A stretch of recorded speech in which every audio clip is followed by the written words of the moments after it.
The Confessions of Saint Augustine, Book 9, Chapter 5.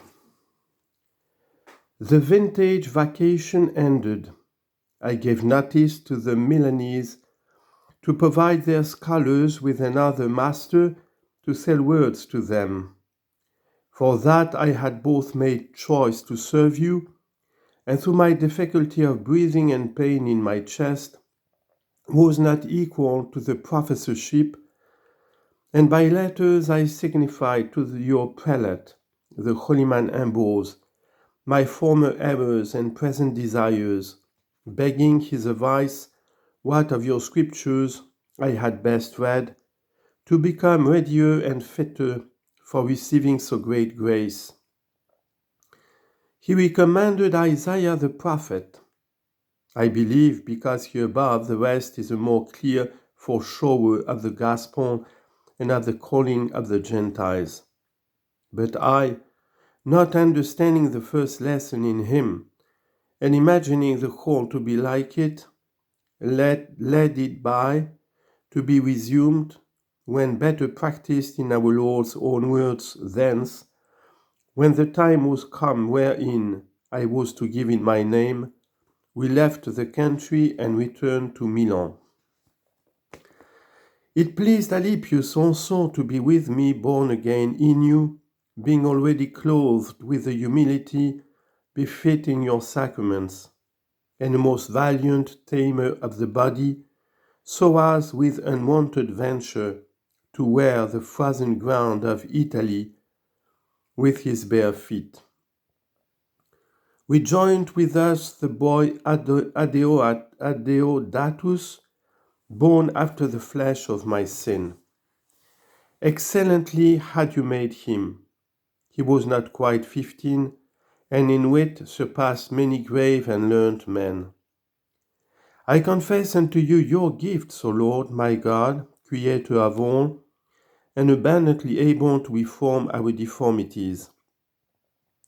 But I had no part in that boy, but the sin. For that we brought him up in your discipline, it was you, no one else, had inspired us with it. I confess unto you your gifts. There is a book of ours entitled The Master. It is a dialogue between him and me. You know that all there ascribed to the person conversing with me were his ideas in his 16th year. Much besides and yet more admirable I found in him. That talent struck awe into me. And who but you could be the workmaster of such wonders?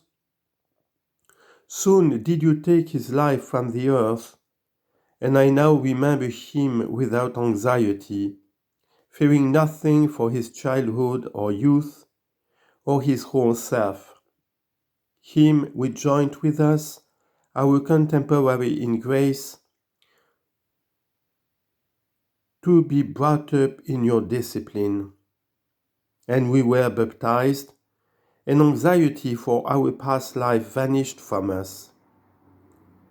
Nor was I sated in those days with the wondrous sweetness of considering the depth of your counsels concerning the salvation of mankind. How did I weep in your hymns and canticles, touched to the quick by the voices of your sweet-attuned church. The voices flowed into mine ears, and the truth distilled into my heart, whence the affections of my devotion overflowed, and tears ran down, and happy was I therein.